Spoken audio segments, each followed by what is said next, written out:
Witajcie, Paweł Jeżowski oraz Mateusz Lech zapraszają na komentarz dnia.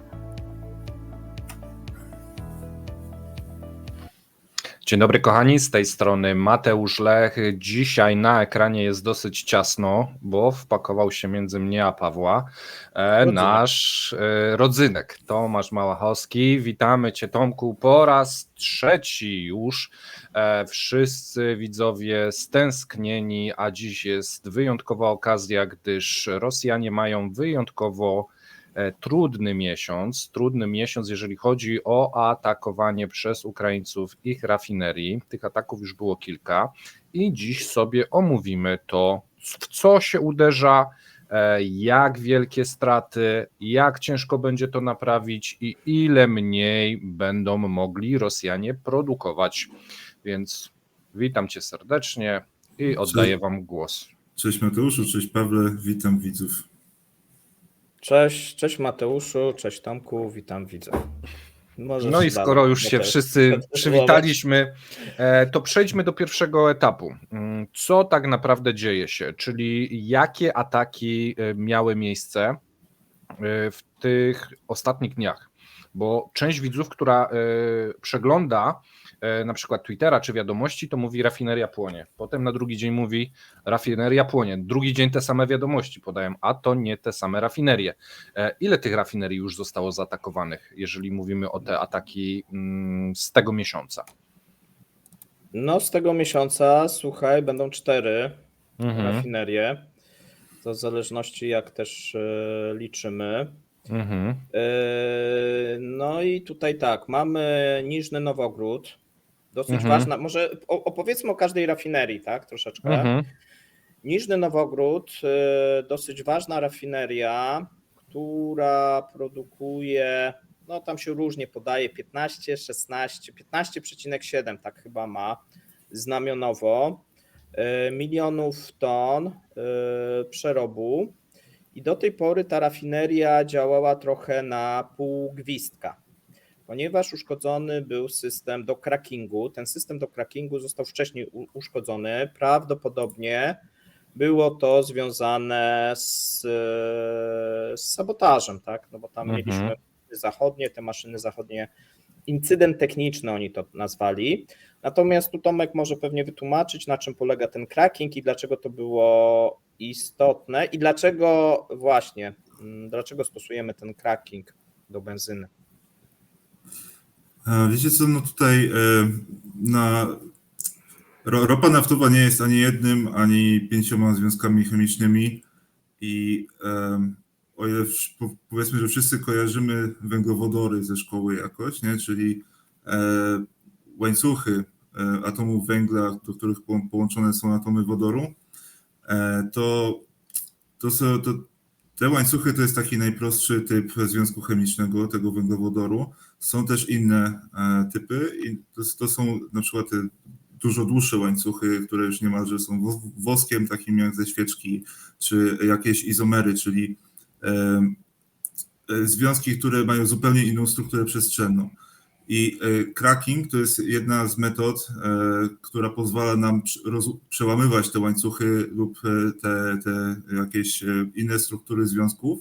Przez to otrzymujemy lżejsze frakcje. Czyli na przykład zamiast frakcji C10 dostajemy frakcję C5 albo C6, która jest już składnikiem benzyny. I tutaj, jeżeli chodzi o cracking, no to produkuje się składniki do benzyn, też można do diesla to głównie hydrotreater, ale na takich powiedzmy schematach tych rafineryjnych to hydrocracker służy do procesowania ciężkiego oleju próżniowego. To sobie możemy też powiedzieć zaraz, jak będziemy mówić o kolumnach tych destylacyjnych. Tak, do ciężkiego oleju próżniowego stosuje się ten cracker i z tego wychodzi sobie składnik do benzyny i składnik do diesla. Ale to teraz, jeżeli dobrze rozumiem, bo zgubiłem się gdzieś przy świeczce, No, E, to teraz tak, rozumiem, że ropa wypłynęła, wypompowaliśmy ją i ona jest taka bardzo gęsta, tak? Ma taką strukturę czegoś i to się tam wlewa i to co robi? Wiesz co, na początku procesu masz tą destylację, nie? I destylacja rozdziela ci ropę naftową na różne frakcje, o różnym ciężarze tych cząsteczek. Od LPG i już takich niedobitków gazu ziemnego, które tam się gdzieś... Odparowują z tego. Mhm. Tak, dokładnie.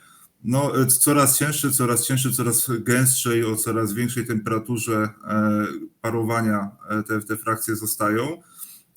I może już tutaj powiedzmy, że masz dwa rodzaje destylacji. Jedna to jest w ciśnieniu atmosferycznym, czyli takim, jakie mamy powiedzmy tutaj mniej więcej.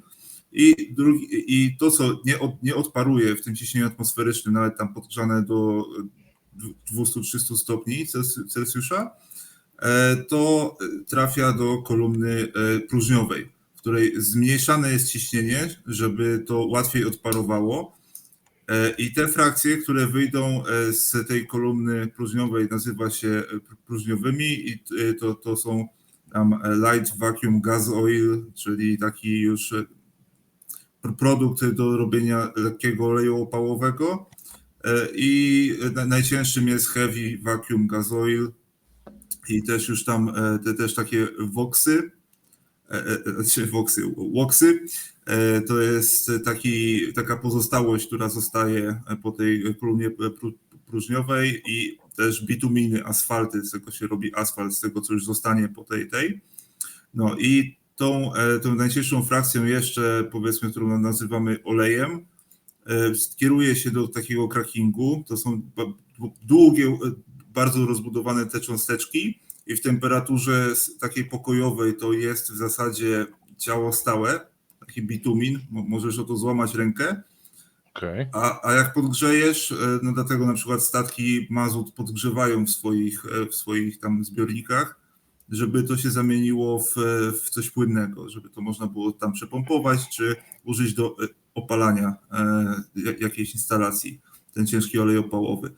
Ale on nie jest drogi, on jest jednym z tańszych produktów rafineryjnych i no, najdroższymi są benzyny, diesle, no i też najbardziej potrzebnymi. No tutaj podaż, popyt też robi swoje.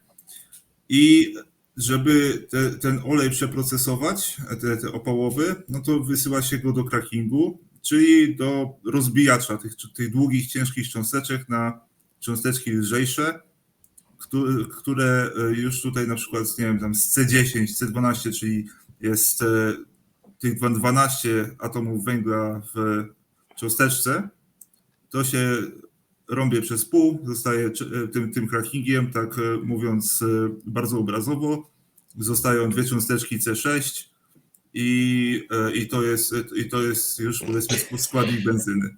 Dobra, Tomek, w Czekaj, skrócie, czy to jest chodzi jakiś o to- blender? Czy to jest jakiś blender po prostu do masy? Nie mów już o tym crackingu, Tomek, już starczy. Ja powiem Ci, Mateusz, krócej. Chodzi o to, żeby więcej benzyny rafineria robiła, bo normalnie robi jakąś kwotę, jakąś ilość, no i teraz, żeby zwiększyć, akurat może być też nie benzyna, ale powiedzmy mówimy o crackingu benzyny, akurat tam był w Niżnym Nowogrodzie był system do crackingu benzyny i żeby więcej tej benzyny z tego powiedzmy oleju można było go użyć, bo olej tani, a benzyna droga, a więc można więcej benzyny wyprodukować. No i jedną instalację do crackingu, tam były takie dwie instalacje, jedna się powiedzmy zepsuła, tudzież ktoś pomógł zepsuć. W zeszłym roku jeszcze, czy na początku tego? Na początku tego roku. Natomiast cały czas mówiliśmy, że ona prawdopodobnie nigdy nie zostanie naprawiona albo bardzo długo, dlatego że to była zachodnia myśl techniczna i Rosjanie nie mogą tej myśli powołali czyli specjalny Tomek przedstawił zespół. zachodnią myśl techniczną, a ja teraz taką typowo ruską. O co chodzi? Czy to blender, czy coś? Okej, rozumiem. Wiesz co, tutaj można powiedzieć jeszcze tak już prościej, że powiedzmy rafinerie rosyjskie przez lata starały się podnieść odsetek tych produktów lekkich, które produkują z tej ropy. Bo jak tak. masz taką ciężką ropę, znaczy średnio ciężką ropę jak Urals, no to ona się składa głównie z tych cięższych elementów i żeby nie sprzedawać ich tanio, tych ciężkich elementów, które sobie wydestylujesz, no to je zmieniasz, tak, zmieniasz je w te lekkie, tylko że to jest skomplikowany proces technologiczny, bo trzeba robić ten cracking, czy tam inny treating. Reforming jeszcze tam tak, wrzucasz. tak, dokładnie. Kataliza jakaś, to można dużo wymieniać i żeby to zrobić, no to musisz mieć ten sprzęt. I jak masz ten sprzęt, no to z tej ropy możesz sobie podnosić, że na przykład masz tam 50%. Oni tam zaczynali w wielu rafineriach i wielu dalej mają 40-50% tych produktów lekkich i strasznie się chwalili w tej wołgogradzkiej rafinerii, że oni tam przez ostatnie parę lat podnieśli do 70 paru tych procent. No to i się długo nie nacieszyli i teraz też się raczej nie będą cieszyć. Zwłaszcza do Wołgogradu tak. Zwłaszcza jak im załatwili w tym roku ten cracking w tej rafinerii, no to im to bardzo spada ten. Tak, natomiast Tomek poruszył ważną rzecz, ponieważ Rosjanie mają tego Uralsa i w odróżnieniu od tej słodkiej ropy, słodkiej, bo jest słodka, jak się ją próbuje, natomiast w odróżnieniu od tej słodkiej ropy, która ma lżej i więcej po prostu benzyny z niej zrobisz, no to z Uralsa po prostu mniej i żeby sobie podbić tą produkcję, no to stosuje się różnego rodzaju technologie, no i niestety większość tych technologii, tych nowoczesnych szczególnie i linii, no to są linie zachodnie. No i tutaj był pierwszy problem, jeżeli chodzi o ten Niżny Nowogród. Następna rzecz, jeżeli chodzi o ten Niżny Nowogród, no to wydaje się, że w tym momencie zostały uszkodzone kolumny rektyfikacyjne i można powiedzieć, że chyba w tych marcowych, we wszystkich tych uderzeniach, oprócz tego obwodu leningradzkiego, gdzie chyba tam się nie udało po prostu trafić, no to wszędzie zostały uszkodzone kolumny rektyfikacyjne. Czyli żeby wyciągnąć z tych tańszych elementów droższe, żeby sprzedawać z wyższą marżą. Nie. Te kolumny rektyfikacyjne to jest uderzenie w tak zwaną pierwotną produkcję ropy. Okay. Czyli to, co Tomek powiedział, mamy najpierw kolumnę atmosferyczną, potem destylacyjne. Aha, czyli zanim w ogóle dojdzie tam, to musi przez to przejść, czyli oni uderzyli tak jakby na początek łańcucha tego produkcyjnego. Dobrze myślę? Okej. Tak, jakbyście wrzucili schemat, to moglibyśmy to pokazać. Już wrzucimy schemat, pokażemy właśnie, w co Ukraińcy celują, bo w marcu widać, że wszystkie ataki były według tego samego schematu. Dobra. Okej. No toście teraz mi cały ułatwili. proces. Tak. Znaczy tutaj... Rozumiem, lewy róg mniej więcej na środku to tu jest surowa ropa, tak? I wchodzimy do wielkiego pojemnika atmospheric distillation, coś takiego, bo muszę głowę obrócić. Tak, to co najwyższe jest, to masz atmosferyczne. No dobra. Tak, z lewej strony wchodzi strzałka, no i ten taki najwyższy bloczek, to sobie możemy wyobrazić, że to jest takie wielkie kółko i do którego schodzą i łączą się łańcuchy jakichś rurociągów, po prostu ropy, która jest sprowadzana zewsząd do danej rafinerii, a z prawej strony mamy połączone te łańcuszki do różnych produktów. I bez tego to jest start do wszystkich procesów. Jak widzicie, do tego bloczka wchodzi tylko i wyłącznie crude oil, czyli surowa ropa, a wychodzi wszystko do wszystkich innych bloczków. I jak załatwisz to duże koło, to wszystko idzie się paść. W rafineriach zazwyczaj jest więcej jednostek destylacyjnych niż jedna. chociaż są też takie mniejsze, które mają jedną, no jak wtedy im załatwisz to CDU, czyli Crude Distillation Unit, to cała rafineria staje i jest nieużywalna. A no w większych po prostu kosisz im na przykład 1/3 albo 1/4 produkcji, zakładając, że te wszystkie CDU działają z taką samą przepustowością, co nie jest regułą, tak jak było w tym Wołgogradzie, że załatwili im najnowszy Najbardziej wydajny, tak? Najlepszy, najbardziej wydajny. Świeżutką porę po remoncie, w zasadzie po modernizacji. No.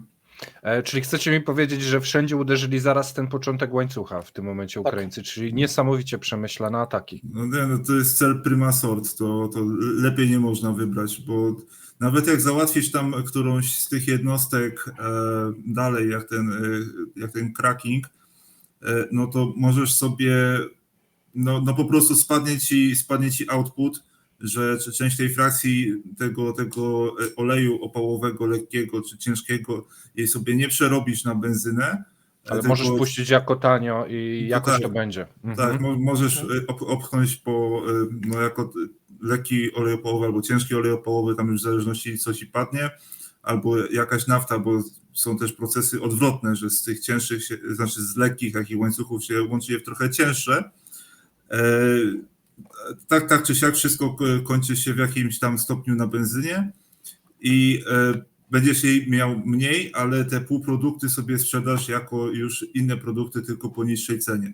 Jak trafisz w kolumny, i tutaj też, żeby była jasność, nie tylko atmosferyczna z tego pierwszego, z tego schematu jest takim newralgicznym miejscem, bo jeżeli się trafi w tą próżniową, to ta atmosferyczna też nie będzie mogła działać, bo połowa jakby wyjścia, mniej więcej połowa w przypadku Uralsa, wyjścia z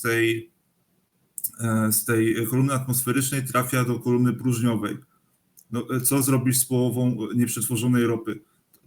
Tego się nie da już opchnąć na rynek jako olej opałowy, no bo to jest jeszcze surowa, nieprzetworzona ropa i to taka najbardziej paskudna. Więc jak próżniowa sama nawet padnie, to atmosferyczna też nie pracuje i też rafineria stoi, więc tak naprawdę wystarczy którąkolwiek z tych dwóch kolumn trafić, a że stoją koło siebie zazwyczaj, to jest bardzo łatwo obie skasować naraz, żeby wyłączyć linię w rafinerii na dobry czas. A powiedzcie mi, to w Niżnym Nowogrodzie miało miejsce, w tej rafinerii, która jest najbliżej do Rosji, gdzie zaopatrywała w paliwo Moskwę, tak? Tak. Tam Ukraińcy uderzają, jeżeli chodzi o marzec, w lutym było uderzenie właśnie w atmosferyczną, to co dyskutowaliśmy z Tomkiem jakiś czas temu, jeszcze w lutym, natomiast w marcu najczęściej lecą próżniowe. Są uderzenia, no znaczy wiesz co, one jak się zapala, no to one są też koło siebie, może ulec kilka, tak, no bo tutaj trudno potem stwierdzić, natomiast z tych zdjęć, które widzimy i z tego co płonęło, to najczęściej próżniowe płonęły. Okej. Czyli te niższe trochę, tam masz taką wysoką i te niższe. Okej.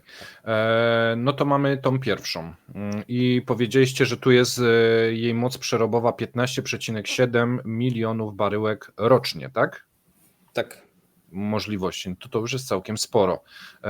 A to tylko jedna z Przy czym rafinerii. tam jest kilka linii. Okej. Tutaj w tym momencie to wygląda tak, że przynajmniej połowa rafinerii nie wróci do stanu sprzed ataku, a więc trzeba by ten output po remoncie, tak? Natomiast gorsza sytuacja jest w Ryazaniu, ponieważ Rzucisz jeszcze raz tą mapkę? No. Tak, jeżeli chodzi o Ryazań, to zostały trafione 2 linie. O! A więc została znowuż najnowocześniejsza. I to ciekawe, że Ukraińcy, czy niezidentyfikowane obiekty trafiają najczęściej w te najnowocześniejsze linie, które mają najczęściej największą produkcję. A te starsze zbliżają się do jakiegoś okresu wydajności i remontów, tak? W ten sposób.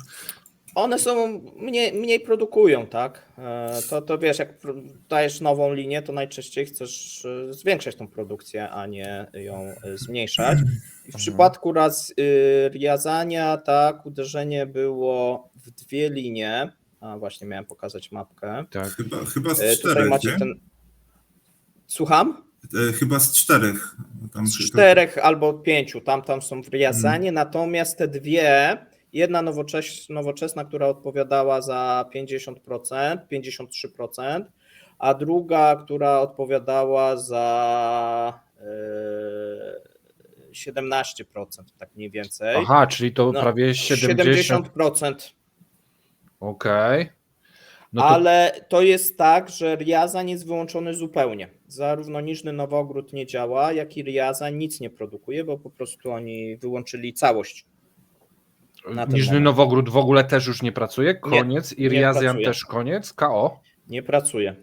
Okej. Znaczy i mogą przywrócić, być może pewnie przywrócą, tak jak mówię, z połowę w Niżnym Nowogrodzie, natomiast z benzyną tam będzie problem, bo i cracking, jedna linia plus w sumie linia też która była też dedykowana pod benzynę, najnowocześniejsza została uszkodzona. A w Riazaniu 2 linie, czyli jak gdyby w 2 kolumny walnęły w Riazaniu 3 drony. Trzeci nie wiemy, gdzie uderzył. Być może. No, gdzie, ale powiedzcie mi, część. jeżeli właśnie, czy w rafinerii jest jakaś nieistotna część? Czy po prostu jak w cokolwiek uderzy, to jednak są straty? Wiesz co, no jakieś takie rurociągi przesyłowe między jedną jednostką a drugą, to jest rzecz, no, że dzwonić do jakiegoś wani, on przychodzi ze spawarką i może to jakoś tam pospawać, nie? Chociaż to też się tak można sobie śmieszkować, no ale to też są specjalne rury, tam też izolowane w odpowiedni sposób, żeby to temperaturę trzymało, bo jak ci stanie w rurze ten olej opałowy ciężki, to musisz to ciąć najprawdopodobniej, więc zatrzymanie czegoś takiego nigdy nie jest miłe. No ale jakieś takie przesyłowe rzeczy, czy zbiorniki nawet, zbiorniki stosunkowo łatwo jest postawić nowe, czy naprawić, no bo to nie jest, tutaj akurat technologii jest najmniej, po prostu stawiasz skorupę stalową i tam jakieś pompy, czy jakieś inne rzeczy musisz do tego przyłączyć i rurociągi, no ale tak z pozostałych rzeczy, no to te takie końcowe, jakieś tam właśnie koksownie czy coś, chociaż no to też jest istotne, jeżeli chodzi, tutaj Paweł mówił przed spotkaniem, właśnie zaznaczał, że to oczywiście, że jest istotne, że ten koks tam do hut można produkować, no ale jak pójdzie ci jednostka do produkcji asfaltu, no to będziesz płakał najmniej. No a najbardziej jak ci pójdzie jakaś jednostka do benzyn, jakby wykluczając już te kolumny, no bo to idzie się załamać. No, a Riazan to jest chyba druga największa rafineria w Rosji, chyba tylko Omsk jest większy. No chyba, że UFE liczysz tę rafinerię jako całość, no to wtedy trzecia. Tak. No to połowa outputu z rafinerii, która jest na podium, na pewno poszła się paść. No, jeżeli nie całość, no bo nie, to też... mówi się, wiesz co, 70%. 70%. No, tak. I oni robią 17 milionów, tak? Czyli no to jest bardzo dużo. Oni tam chyba, znaczy oni mają trochę tych rafinerii, tylko no właśnie problem z transportem, nie? Między tym wszystkim, żeby te wszystkie produkty czy półprodukty sobie przewozić. To jest raz, no a dwa, że jeżeli chodzi o samą rafinerię, no to jak jej 70% przepustowości jej stanie, to no ja tutaj to na dwoje babka wróżyła, jeżeli chodzi o produkcję po tych pozostałych 30%. Bo może się okazać, że po różnych tam tych modernizacjach, przeróbkach, to te pozostałe jednostki były zaprojektowane na jakąś tam minimalną przepustowość. Czyli, że jakaś jednostka nie może pracować przy przepływie mniejszym niż powiedzmy 100 000 baryłek na jakiś tam czas, nie? No więc, bo żeby procesy chemiczne czy fizykochemiczne zachodziły, no to musisz mieć to też tam w odpowiednich proporcjach wszystkie składniki, jakieś tam katalizatory, parę, wodór, no te takie rzeczy, którymi się robi te procesy, no to musisz, no jak to w cieście, sobie zmieszać w odpowiednich proporcjach. No i jak masz wbić całe jajko na ileś tam mąki, a tej mąki nie ma tyle, no to ci to ciasto nie wyjdzie, choćbyś się bardzo starał, nie? No, nie wiem, jak to bardziej obrazowo wytłumaczyć, ale no tutaj to stoi... Ja zrozumiałem, więc jest dobrze obrazowo. Ja mam do was Okej. pytanie, bo powiedziałeś, że w tych rurociągach to jest podgrzewane, żeby to było nie takie w ciele stałym, tylko żeby to bardziej płynęło. A co w sytuacji, gdy trzeba zamknąć taką rafinerię? Czy to w środku wszystko, co było, nie zostaje już tam i później jest problem, żeby to ponownie uruchomić? Jak to wygląda od strony technicznej? Co to się w takim momencie, jak ci coś płonie, wybucha jakiś pożar, to są procedury, które opróżniają takie rzeczy, takie linie przesyłowe na przykład i robią takiego bezpiecznego shutdowna. No jakby, wiesz, eksplodowała ci bomba, że pół rafinerii by ci zmiotło, no to wiesz, to jest i tak twoje najmniejsze zmartwienie. No i teraz myślę, że oni o tych rurach to nawet też za bardzo nie myślą, ale póki to jest tam podgrzewane i o ile ten pożar jest zlokalizowany w jakiejś jednej jednostce, no to reszta jest wyłączana w taki sposób, żeby to wszystko tam Bezpiecznie. zostało zabezpieczone. Tutaj wątpię, żeby to zrobili jakoś gwałtownie. Okej, to mamy 2 rafinerie. Mówiliście o jeszcze 2. Paweł, która następna? Bo rozumiem, tu mamy 15, tu 17, więc robi nam się już 32 miliony metrów sześciennych, tak? Dobrze mówię? Tak, no to musisz doliczyć jeszcze 5 i 6 miliona ton. Okej. I to jest nowo... Aha, ale to miliony ton, a nie metry sześcienne, tak? Może być tak, no. mniej więcej metr sześcienny, tona podobnie. Aha, okej, Będzie dobra. tu podobnie, tak. No dobra, bo teraz gęstość tam zależy jeszcze jakiego produktu i tak dalej. Dlatego pytałem. Tak, milionów ton tak się najczęściej podaje. Tu mówimy o nowoszachtyńskich zakładach produkcyjnych, które już 2 lata temu były atakowane i oni, że tak powiem, byli świeżo po remoncie. Ojej. No taki tak, no. No i musieli zamknąć zakład. Nie wiadomo, jak długo potrwa remont, No ale... jak nie wiadomo, 2 lata, no bo poprzedni trwał 2 lata. Nie, znaczy wiesz, oni coś tam produkowali, bo to jest pod Rostowem, dosyć ważna, znowuż na południu Rosji, bardzo ważna rafineria ze względu na dostawy dla wojska. I tam produkowali w sumie no wszystko, tak? Ten olej napędowy, jakiś tam żeglugowy, benzynę, no i oczywiście opałowy, ale ponieważ no ten opałowy i tak zawsze powstaje, to trochę tak ubocznie wychodził. Natomiast oczywiście ta benzyna najistotniejsza i ten diesel z tej rafinerii. Na ten moment mówi się, że oficjalnie remont będzie wielomiesięczny. O, tak mniej więcej wiemy. No to jak oficjalnie tak mówią, to nieoficjalnie to raczej taka data oddania na świętego nigdy póki co. W Riazaniu tam jest chyba najgorzej, tak, z tego co zrozumiałem. Natomiast jeszcze mieliśmy uderzenie i chyba tam się w Kinew, tak, obwód leningradzki. Okej. Tam chyba nie trafiona została kolumna, z tego co przynajmniej ja widziałem. A powiedzcie mi, te ilości, które mówicie, te łącznie już ponad 40 milionów ton, to jest benzyna, to jest olej opałowy, to jest wszystko naraz? Wszystko naraz, czyli to ewentualnie, jeżeli ja bym sprawdzał sobie produkcję rosyjską, co w tym momencie zrobiłem, to mam tu produkcja benzyny 42 miliony ton rocznie, produkcja... 43.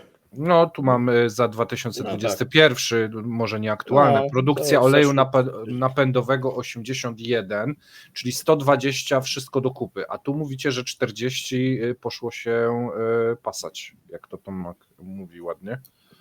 w tym momencie? No to tak, policz sobie Riazań 5% z 40, tej benzyny 5% z 43, Niżny Nowogród ja bym policzył nawet 6-7%.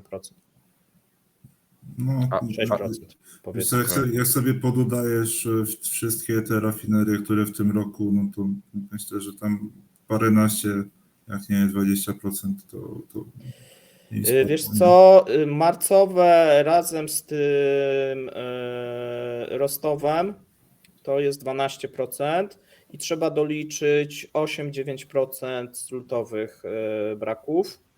No więc tak trzeba, no przy czym ten Niżny Nowogród już był uszkodzony, no więc tak 20%, 19-20%. Bo to Chcecie mi powiedzieć, że w przeciągu tego roku Rosjanie stracili 20% mocy produkcyjnych oleju napędowego i benzyny?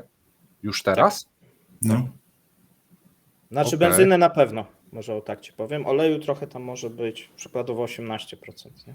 Okej, bo teraz oni wprowadzili zakaz eksportu. Ile szło na eksport, a ile na konsumpcję w kraju? Bo może teraz ten zakaz eksportu spowoduje, że bo kolejne moje pytania, czy tam zacznie brakować benzyny. Jeżeli ograniczą eksport, to starczy na zużycie krajowe? Oni już ograniczyli eksport, bo jest zakaz To tak, eksportu. benzyny, ale oleju napędowego nie jeszcze, nie?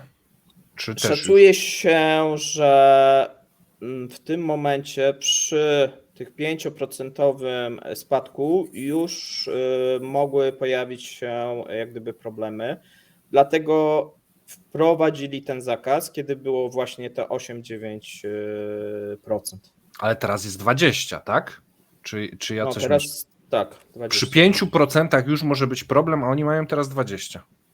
Tak, dlatego jest zakaz eksportu. Natomiast to, co pewnie czeka, to diesel, bo pewnie wprowadzą zakaz diesla. No, Zakaz eksportu diesla, okej. Coś tak mnie w kościach łupie, że to raczej nastąpi szybciej niż później po tych zniszczeniach. Tylko wybory, nie?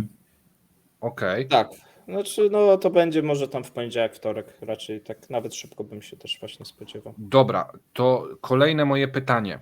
Najwięcej zarabia się na eksporcie diesla i benzyny, a najmniej na eksporcie surowej ropy. No tak. Tak. Najmniej jest okej, a w tym momencie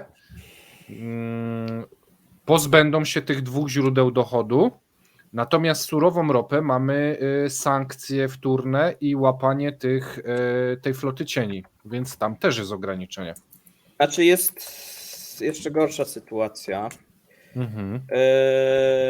Jest jeszcze gorsza sytuacja, ponieważ zobacz, w jakiej sytuacji teraz będą firmy. Bo są jak gdyby dwa rynki. Rynek powiedzmy zagraniczny i rynek krajowy. Teraz rafinerie zarabiały pieniądze na sprzedaży na rynek zagraniczny, dopłacały do rynku krajowego, jeszcze rząd im dopłacał. Tak. Dlaczego? Dlatego, że był tłumik paliwowy, to wytłumaczmy, że rząd dopłacał połowę powiedzmy ceny do tego, żeby benzyna i diesel na stacjach były tańsze. A rafinerie się godziły, mówimy okej, to my będziemy wypuszczali taniej, wy nam troszeczkę zwrócicie, a my sobie górkę zrobimy, wysyłając, nie wiem, do Kazachstanie. No, okej. To Kazachstan zły przykład. No okej, dobra, jest... tam do Europy. Do Chin. Teraz wyobraźmy no sobie, dobrze. czy tam, no gdzieś tam. Mhm. Gdzieś za granicę, do Turcji na przykład, tak? Bo tam dużo szło, czy nawet do Polski, tak? Bo do Polski też idzie diesel. Do Europy. No i teraz, jeżeli szczególnie ten diesel będzie istotny, bo w przypadku benzyny, no to sytuacja taka była, że jeżeli chodzi o Europę w miarę stabilne, natomiast Rosjanie dużo zarabiali na dieslu, bo tego diesla było dużo sprowadzane na przykład też do Europy, bo są chroniczne, że tak powiem, braki, jeżeli chodzi o rynki światowe diesla od jakiegoś czasu. Ale to teraz w związku z małą ilością rafinerii na świecie? Dlaczego diesla brakuje? A ropy bo jest brakuje? dużo ekologów. Okej, dobra. Znaczy, no możemy szerzej, temat rozwinąć, bo jest za mała produkcja z grubsza, a diesel był nacenzurowanym. Dobrze, no to tu zostawmy, Nie bo wiem, skupmy się Nie dzisiaj wiem, czy kojarzysz, ale diesel to był ten zły, a benzyna to była ta lepsza, bo diesel bardziej zanieczyszcza, a benzyna mniej i to jest pewna polityka rafinerii i państw, i Unii Europejskiej i innych. Okej. Jaka szkoda, że wiele statków jedzie właśnie na dieslu. Raczej nie ma statków, które jeżdżą na benzynie.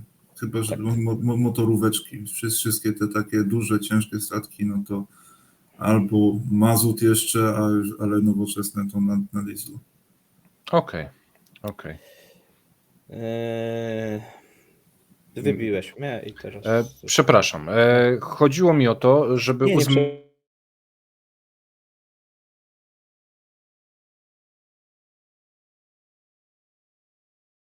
uderzyła dron, no to się zagasi i koniec. Co to jest? Trochę żelazne. Nie no, zagasi się, remont będzie trwał powiedzmy rok, jeżeli w ogóle się przywróci te moce. Na przykład wiesz, w Riazaniu najpierw trzeba zrobić remont, żeby przebudować pewne procesy, żeby zrobić te chociaż 30%. Bo to nie jest tak, że te 30% masz już tak, wiesz, to wyłączysz, włączysz i te 30% nie. Jeszcze musisz zrobić remont, żeby... Jakieś bypassy, coś tam. Tak, przystosować odpowiednio ciśnienia, no różne rzeczy, parametry pracy rafinerii do, że tak powiem, nowych warunków, tak? No bo to jest takie małe, wiesz, miasteczko rafineria, tak? To jest jakiś obszar, może nie jest to, wiesz, obszar Warszawy, tak? Ale jakieś powiedzmy takiej większej wioski czy małego miasteczka takiego, nie? Mogę teraz możesz. się wtrącić? No, wiesz co, no, tutaj jest parę firm, które robi te sprzęty. No i no to faktycznie, jak mówią o tym mediach, no tam właśnie jakiś taki śmieszny stalowy cylinder, nie? Naprawią. No tylko, że ten śmieszny stalowy cylinder, jak już ustaliliśmy, jest sercem rafinerii i on jest specjalnie też, są firmy konsultingowe, które tylko i wyłącznie skupiają się na usługach inżynieryjnych, żeby zoptymalizować taką kolumnę pod konkretną ropę i pod konkretną rafinerię. I no to jest stricte na zamówienie, no tego nie dostaniesz w sklepie z kolumnami.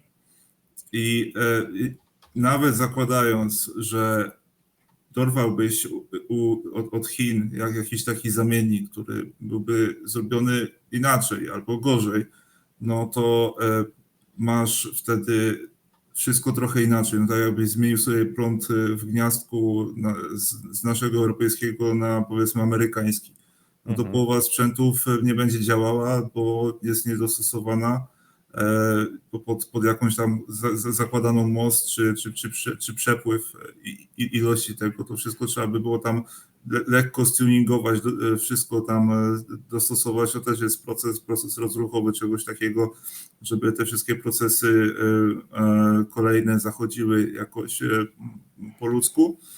No i też pamiętajmy, że taki pożar, no to jest temperatura duża i to obejmuje cały, nie tylko ten cylinder, tylko całą infrastrukturę dookoła, nie? Tego wszystkiego.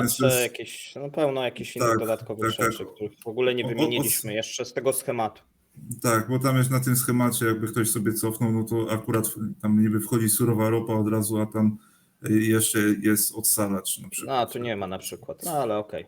Tak, no tutaj nie ma, ale no tam... To był rysunek uproszczony.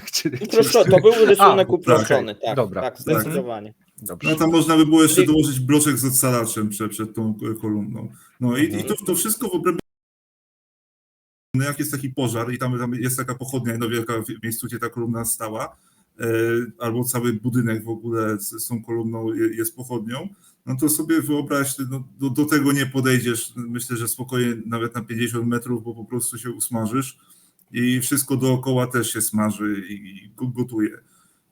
I to wszystko jest po prostu do wywiezienia spychaczem na złom i postawienia od nowa. Okej, i teraz tak, jeżeli chodzi o postawienie od nowa, to myślę, że to jest dobry czas, żeby zadać to pytanie, kto stawia od nowa takie różne instalacje, jak powiedzieliście, technika zachodnia. Co Rosjanie są w stanie zrobić sami? Nie zawsze, bo te linie było linii sowieckich. Natomiast jak Rosjanie modernizowali te linie w latach 2000 i później, bo to najczęściej tak były modernizacje, no to technologia zachodnia. Kto się zajmuje budową takich rafinerii? Kto jest dobry w tym? Kto ma takie odpowiednie know-how w tym momencie? Jesteście w stanie mi powiedzieć? Amerykanie, Niemcy? Nie Tak wiem, jak we Francuzi? wszystkim będziesz miał, no tam gdzie masz największą produkcję ropy i teraz sobie możesz schodzić w dół, a jeżeli chodzi o Europę, to Niemcy.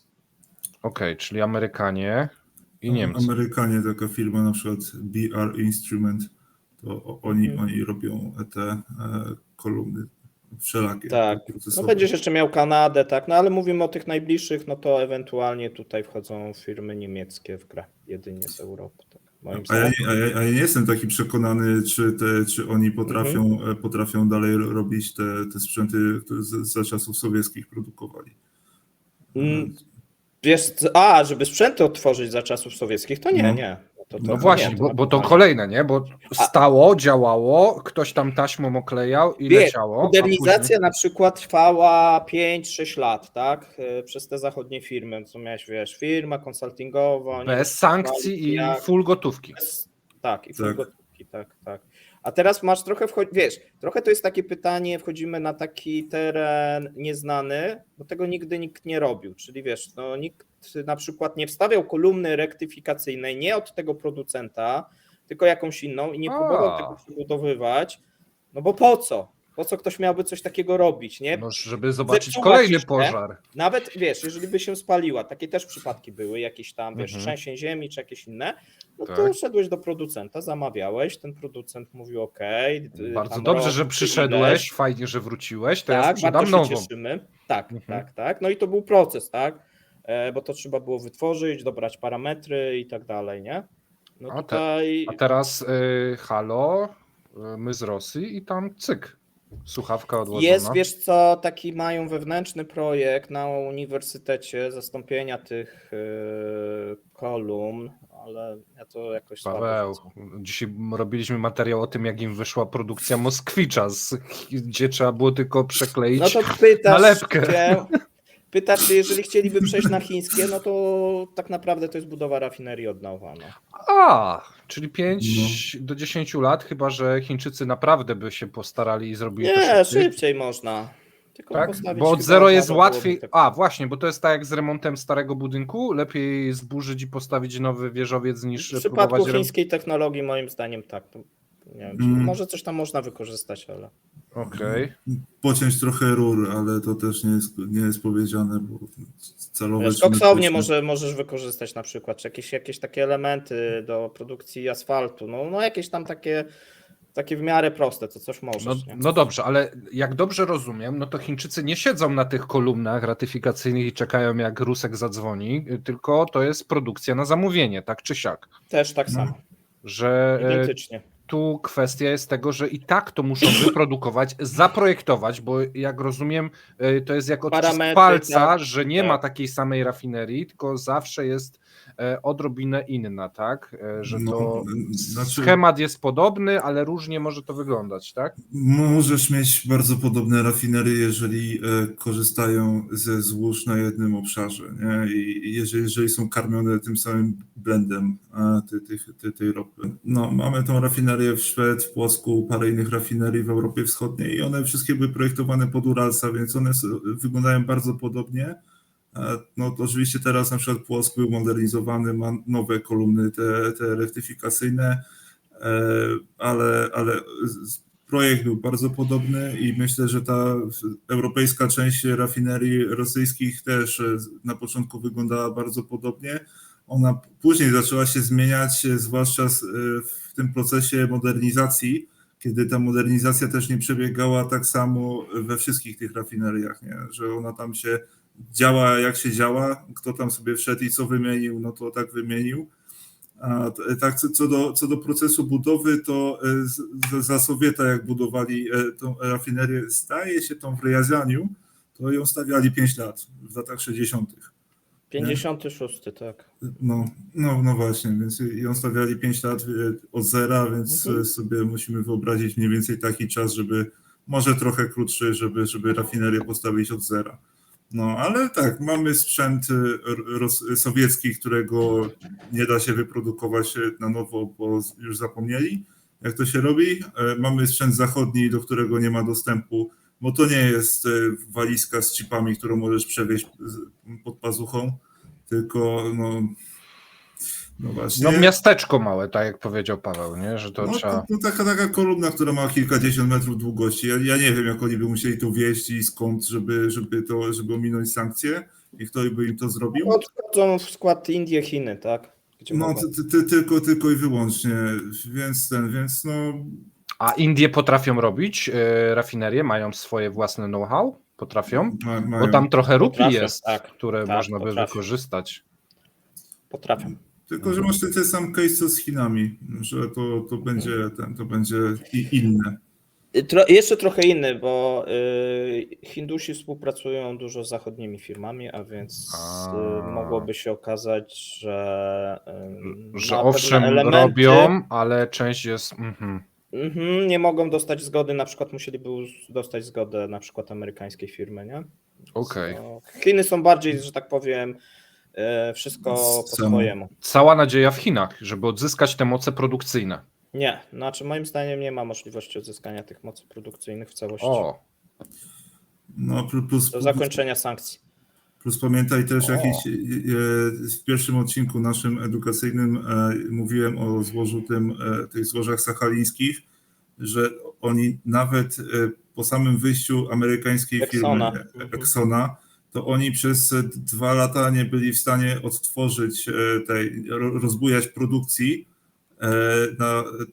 chociażby do podobnego poziomu, jaki był przed wojną i do dzisiaj tego poziomu nie osiągnęli, że oni tam produkowali 250 000 perełek dziennie, a nie dobili, ledwo dobili do 220 i się chwalili tym tak, że Reuters o tym pisał, czy Bloomberg, nie?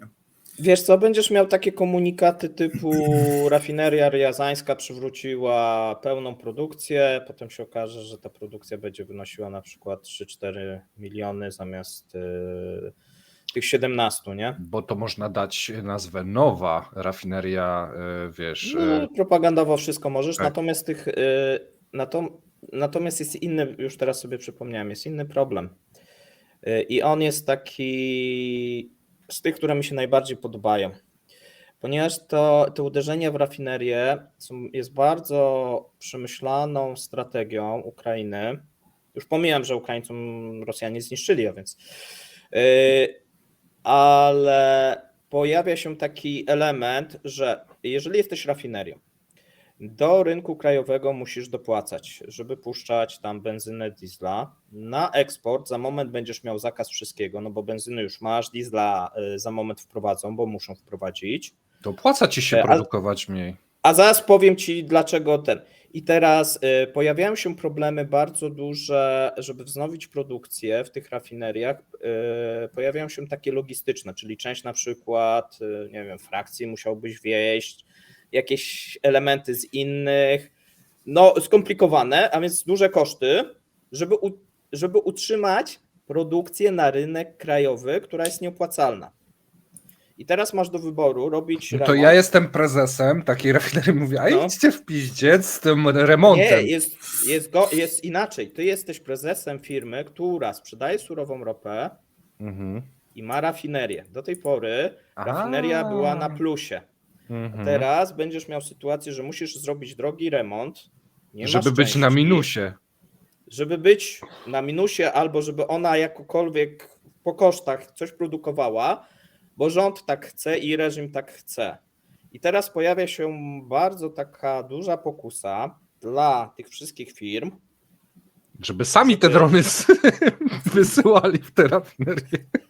Nie, żeby remonty trwały długo. Tak. Plus jeszcze były planowane, bo jeszcze zwróćmy uwagę, kiedy Ukraińcy uderzyli w marcu, kiedy były planowane remonty rafinerii, takie maintenance'owe, konserwacyjne, wielu, planowane i doszły teraz nieplanowane. I teraz pytanie jest następne, co z remontami planowanymi w pozostałych rafineriach? No właśnie, ja chciałem to powiedzieć. Nie robić? To jest linia, która wymaga konserwacji jakiejś takiej regularnej, ale ta No. druga, która miała pokryć te zapotrzebowanie, w tym momencie spadła z rowerka. Więc co z tą zrobić? Wyłączyć i rozpocząć ogólnokrajową panikę, że nie ma benzyny? Czy produkować tak długo, aż ta siądzie i będzie problem za pół roku, tak? Czy za rok? Tak, to jest jedna rzecz i Okej. musisz liczyć się z tym, że produkując jako właściciel firmy, która wydobywa ropę i produkuje i tam robi wszystko, łącznie ze stacjami, i masz do wyboru wziąć tą ropę i nie wysyłać do tej rafinerii, tylko wysłać powiedzmy do Chin i jakiś grosik zarobić, czy bawić się w rafinację, remonty i tak dalej. Czyli wiesz, naturalna pokusa, żeby, no jeżeli tak patrzeć kapitalistycznie, że ten właściciel będzie miał pokusę, wiesz, pomiędzy wypadnięciem z okna, samobójstwem, tak jak wiceprezes Łukoilu, który popełnił samobójstwo, wszyscy się zastanawiają, jakie powody, udusił się podobno, chłopina, we własnym biurze. Wiesz, Tak, zawsze też może ci się przydarzyć zakrzep, nie? Tak, czy zakrzepicą, wiesz, no bo reżim będzie dążył do tego, żeby produkcja paliw była nieprzerwana, bo teraz planowane remonty, zakaz eksportu, który też utrudni sytuację, bo z jednej strony ten surowiec paliwa zostają na rynku, ale rafineriom się nie opłaca, ale drugi jeszcze jest element logistyczny, ponieważ do tej pory często te paliwa szły rurociągami, na przykład do Ustługi, nie, były podłączone, a teraz na rynek krajowy no, z rurociągami to tak nie za bardzo. Trzeba kolej i cysterny. Które są już przeciążone w tym momencie, no bo tak się złożyło, że gdzieś tam przy zachodniej granicy pomyśleli, że rozpoczną sobie walki na 3 lata prawie już. No dobra, no to, a jest jeszcze jeden temat, o którym nie wspomnieliśmy. Ale to nie wszystko jeszcze, no. No właśnie. Ty zacznij. Bo jest jeszcze coś takiego, że no te firmy, które wydobywają i rafinują tą ropę, płacą podatki. No. A w tym momencie Wyższe są. No. są wyższe. No, raz, że troszkę mniej tych środków jest na te remonty. 2, jak nie będą produkowali tych wysoko marżowych produktów, to też podatki od zysków będą mniejsze, jeżeli dobrze kojarzę. Więc Podatki to też... od zysków będą. Nie, no ogólnie będą mniejsze, bo będzie mniejsza produkcja, tak? No tak. Ale tak. wiesz, firmy mogą próbować wysyłać więcej surowej ropy. Bo to teraz w tym momencie najbardziej taka strategia dla takiej firmy, na przykład dla Łukoilu. Kup pan ropę. Ale wiesz, ale Chińczycy mówią, słyszeliśmy, że rafinerie wam padły. Oj, jak mi przykro. To ja bym jeszcze 5% na tą ropę Będziesz poprosił. miał nadmiar ropy surowej, no bo ta ropa surowa, coś z nią trzeba zrobić, ewentualnie zmniejszyć, albo zmniejszasz wydobycie, No. albo musisz tą ropę wysłać na eksport, bo ropę możesz, tak? Nie ma tutaj zakazu. Tu Tomasz nam tłumaczył, że nie zawsze można zmniejszać wydobycie, bo w pewnym momencie jest to też technicznie bardzo szkodliwe. Nie, no można zamknąć i koniec, nie? I nie otworzyć już więcej. No tak, też można. No. Rafinerię też zamknęli chwilowo na zawsze. To wiesz, ze wszystkim tak można, ale wiesz, powstaje problem tego typu, że ta ropa, która szła do rafinerii, no coś z nią trzeba będzie zrobić. No tak. No i co z nią zrobisz? Ty tylko zalać rynek w tym momencie próbować. No i teraz wchodzi OPEC i Saudowie. Ale my tniemy. Mówi, ale mieliście robić cięcia. Przepraszam, ale myśmy cięć mieli, nie? Ciąć mieli. Tak. All you had to do. Nie, a wtedy Rosjanie mówią, ale mniej benzyny i diesla nie sprzedajemy. A Saudowie mówią, ale przecież Co nas to Nas to obchodzi? nie To nie jest obchodzi. nasz problem. Tak. Tak, tylko w produktach fajnie, ale mieliście jeszcze surowej mniej sprzedawać, nie? Mhm. No ale jest No bo teraz jest jeszcze temat, że Chińczycy i Hindusi mówią, no ale słuchajcie, te nowe kontrakty na ropę, to też problemy z płatnościami są, to ja nie wiem, czy ja tyle wezmę, bo ja nie wiem, czy ja jestem w stanie zapłacić. Jeszcze jeden element. To No i już jest mówią, no może weźmiemy, no ale musicie nas zachęcić. tak, albo może się zdarzyć, że nie zapłacimy, bo nie będziemy potrafili. Tak, no mówiliśmy tam w całym eksporcie ponad 2 miesiące. W przypadku rynku surowcowego jest najgorzej, bo to dochodzi do 3 miesięcy, te zaległości płatnicze. Czyli jak te małe wieżyczki, małe drony potrafią rozwalić całe łańcuchy zależności finansowych, Tu produkcyjnych. model biznesowy się sypie tym rosyjskim firmom, bo tak jak Ci mówię, rafinować na rynek krajowy się nie opłaca. No to, A znowuż rząd będzie musiał zrobić zakaz sprzedaży, no bo inaczej braknie na rynek krajowy. to będą braki na rynku krajowym. I to może się okazać, że będzie niewystarczające, jeżeli aktywność dronowa się utrzyma. A teraz dlaczego miałaby się nie utrzymać? No jak Ukraińcy mówią, to działa, to przecież tam nikt nic nie blokuje, to jedziemy z tym koksem. Ile tych rafinerii można jeszcze w pobliżu strącić, że tak powiem? Oj, dużo. No bo mamy na razie powiedzmy 20% możliwości, tak? Ale ja się podekscytowałem, ja chcę więcej w takim razie. I co jeszcze można tu dlatego trafić? w marcu mieliśmy takie wzrost. No UFA przede wszystkim. UFA, Omsk, dobra. no ale Omsk jest za daleko. Mhm. UFA, masz Orsk. Mhm. No Omsk by pasowało, ale to jest naprawdę już kawał drogi do tego Omska. Mhm. Wiesz co, ja wierzę. Jestem człowiekiem Wierzysz. jestem człowiekiem wielkiej wiary i myślę, Masz że... takie dwie duże. Mhm. Tu masz 3 albo 4 w UFie. Mhm. One jak gdyby łącznie robią najwięcej. Mhm. Perm też Mhm. duża. Omsk. Tutaj jeszcze to, co jest w zasięgu, no to jest na pewno Saratow. Mhm. No to wymieniacie kilka tych rafinerii. Jarosław będzie pewnie próbowany. Jarosław był już próbowany Mhm. i oni nie trafili w tą rafinerię. Były 2 ataki dronowe na rafinerię w Jarosławiu. No podobno, no i jeszcze raz pod Petersburgiem, tak? Kirishi, tak? Pewnie No, będzie. Kirish jest spora. Wiesz co, w europejskiej części Rosji jest około 22 rafinerii, więc cele jeszcze są, ale już teraz, nie wiem, czy kojarzycie tego mema z gościem przy szachownicy i takie outstanding move, nie? No to strzał w te rafinerie, to jest, zresztą tutaj sami wymieniacie, już pomijając kwestie techniczne, no to jest po prostu cała drabina eskalacyjna problemów, które następują jeden po drugim. Nie? To jest takie domino, które poszło. No i teraz no, taki karpik tylko, co można I teraz zrobić. najciekawsze. Największe problemy, jeżeli chodzi o dostępność paliwa, to oprócz zimy, że brakuje diesla zimowego, ale to, bo oni się tam cedują na tą Rosję, bo większość idzie na eksport, to teraz będziemy mieli problem.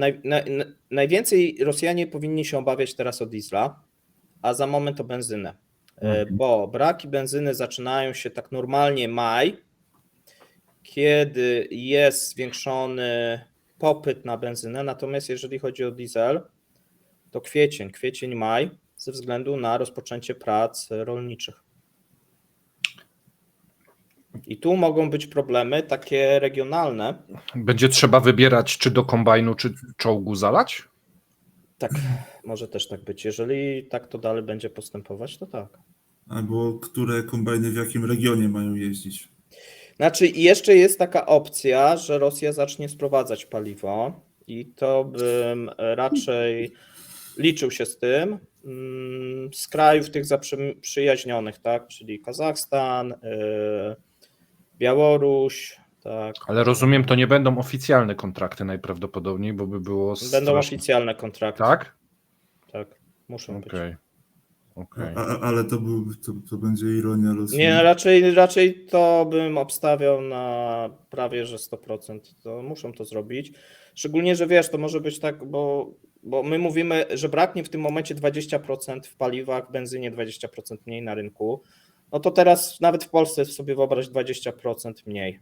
A prowadzisz wojnę, zaczynają ci się prace rolnicze, no i masz możliwość pójść do Baćki i mu powiedzieć, wiesz, my tam się zawsze lubiliśmy. Co prawda taki ale zamiast eksportować, to macie problemy, to my damy dobrą cenę. A jest, bo Baćka, rozumiem, ma rafinerię u siebie też sprawne, które Tak, mogą dwie. działać. Okej. Tak, A jest bardziej taka możliwość, że słuchaj, Kazachstan. wysyłają do Indii ropę surową, a na przykład tam jest rafinowana i sprowadzają Jest. z powrotem? Tak. Okej. To by nawet mogło spowodować To by było rozluźnienie. mistrzostwo świata, wiesz, bo tam idzie 6 tygodni i 6 tygodni w drugą stronę. Pamiętaj też, że te rafinerie mają swoją ograniczoną przepustowość. Jeżeli teraz one tam chodzą zgodnie z zapotrzebowaniem, czy powiedzmy przy swoim górnym limicie, no to też już nie przekarmić tej rafinerii. Ale Rosjanie musieliby przebić cenę na inne kierunki, czyli albo dać jakiś układ, że dają upust Na tanio. ropę, a w zamian kupują w piersi w kolejce benzynę i Tak. olej napędowy. Kiepski deal. A wiesz, w którymś momencie możesz nie mieć wyboru, tak? Tak. Ja wiem, tylko po prostu tak, no nie wiem, czy można bardziej dać się obrabować legalnie, nie? Tak już być przymuszonym. No ale to akurat ostatnio mają dobrą pasję. Jeżeli rafinerię ustalimy, że tak będą płonąć, no to trzeba będzie to paliwo sprowadzać, no bo co? No nie ma jak gdyby tutaj innego pomysłu. Ja tylko wrzucę Zakaz zakazem, zrobisz zakaz tego diesla, no ale w którymś momencie ci się to nie, wiesz, będą braki. Ja tylko w tym momencie wrzucę informację, że budżet rosyjski to w 50% dochody z eksportu i sprzedaży paliw i ropy. Ale oni już mówią, że administracja im, wiesz, żre i bankowość. Nie, ale tu chciałem podpowiedzieć, że im droższa ropa, tym więcej zyskują i najwyższa marża jest na benzynie i oleju opałowym, więc tu z ropy zmniejszą marżę, a z benzyny i oleju napędowego, gdzie mają najwyższą marżę, to przestaną to sprzedawać, a zaczną kupować. To jest bardzo ładna układanka. Będzie jeszcze jeden efekt może się pojawić, czyli drożejące paliwa na rynkach światowych. Szczególnie o diesla bym się tutaj obawiał. Szczególnie jak Rosjanie wprowadzą ten zakaz, to będzie pierwszy. I drugi, jeżeli by się okazało, że sprowadzają z innych kierunków faktycznie, czyli na przykład z tych Indii, no to wtedy masz sytuację, że Indie nie wyślą do Europy, nie? Tylko znaczy do Europy Zachodniej, przerobioną rosyjską ropę, tylko wyślą na przykład do Rosji, nie? Albo inaczej, no Rosja też wejdzie tu nagle jako importer, co jak gdyby ten rynek też może spowodować, że te ceny na stacjach w Polsce za jakiś czas mogą pójść w górę. Zobaczymy, jak to będzie się rozwijać, no bo tutaj wiesz, też to są naczynia połączone. Tylko dla nas powiedzmy to będzie taka trochę niedogodność i problem, a u nich no to jawny drenaż kieszeni już. Taki 100%. Bo to będzie, bo to jest jeszcze sytuacja, pamiętasz jak opowiadaliśmy, że póki dostają więcej juanów z Chin niż wydają, to jest spoko, ale w momencie, gdy będą musieli wydawać więcej juanów w Chinach niż dostają z powrotem, to się zaczyna kaskada problemów i tu się zacznie w sumie bardzo podobna. Tak, i tu może to pogłębić, dlatego że cały czas widzimy, że ten bilans handlowy z Chinami i ta nadwyżka się zmniejsza. Jeżeli by, to też wiesz, jest kwestia na świecie, co będzie z cenami Brenta, bo na razie są w mojej ocenie jest przeceniona, natomiast są też pozytywne sygnały z Chin, idą i ze Stanów Zjednoczonych na temat gospodarki, pomimo tych strukturalnych problemów Chin, co akurat jest pozytywne dla Rosjan, bo prawdopodobnie dyferencjał się zwiększy, no bo tak jak mówię, oni będą musieli coś z tą nadmiarową ropą, którą nie przerobią w rafineriach, zrobić. No ale mają wtedy, tak jak mówię, i to wpłynie na rynek, że ta surowa ropa, czyli to będzie jak gdyby działać tak, żeby ropa taniała. Natomiast będą też czynniki światowe, więc to się tak, wiesz, będzie zderzać, trudno jest jak gdyby powiedzieć, co powiedzmy za miesiąc będzie miało większy wpływ na rynek, bo może się okazać, że na Morzu Czerwonym coś tam, wiesz, wybuchnie, zapali się i tak dalej, a rynek jest emocjonalny i tudzież będą odczyty z Chin i znowu eksport im skoczy i wtedy wszyscy będą patrzeć tylko na te Chiny. Natomiast ja bym obstawiał, że Ukraińcy będą tą taktykę stosować i próbować nawet kilkakrotnie atakować te same rafinerie. Żeby je wyłączyć całkowicie, nie? Bo nawet 30% jak pracuje, no to coś produkuje. Poczekaj. Żeby poprawić, tak, żeby była sytuacja taka, że Rosjanie w którymś momencie będą zmuszeni do przeniesienia systemów przeciwlotniczych i bronienia tych rafinerii. No i teraz jest pytaniem, kosztem czego? Gdzie te kopuły? Co? Te kopuły postawią, tak? Już proponowaliśmy. Tak. Tak. A wiesz, taka rafineria też nie jest tak jak to jest w małym miasteczko, to trzeba taki mieć, wiesz, tam S300, S400, tylko na drony. No to taka trochę armata na wróbla, nie? No ale wiesz, tych systemów antydronowych też nie mają jakieś, dopiero pracują nad tym. No i to też. Ale to teraz w sumie ty powiedziałeś na wróbla, ale to jakby to sobie przeliczyć, to jest chyba najwyższy koszt-efekt, jaki można zrobić na wojnie. Mały dron w rafinerię. To jest bardzo wredny wróbel. Wie gdzie dziobnąć. No ale jak zdejmiesz z frontu, to pojawia ci się problem na froncie, nie? No bo chyba, że z Dalekiego Wschodu będziesz zdejmował. Wiesz co, pytanie, czy jeszcze jest coś do zdjęcia? Na Twitterze gdzieś mi mignęło, że tam z kałasznikowów strzelali. Tak, strzelali. Dronów. No. Strzelali. Tak. Jedyne co na miejscu był to czyli Opelotka to był Wania z kałasznikowym. Tak, dokładnie tak. Kilku, bo... To pewnie się jeszcze zastrzelili. Słuchajcie, mamy coś jeszcze, czy zamykamy temat? Zamykamy. Ja wam serdecznie dziękuję. W tym momencie znowu wiem dużo więcej o ropie i jak działa rafineria, a właściwie jak rosyjska nie działa. Pamiętajcie, jeżeli chcecie zobaczyć więcej takich filmów, przyciśnijcie przycisk subskrypcja. Będziemy się wam pojawiać na ekranach częściej. Dzięki serdeczne, trzymajcie się. Dzięki, na razie. Cześć. Dzięki panowie, cześć.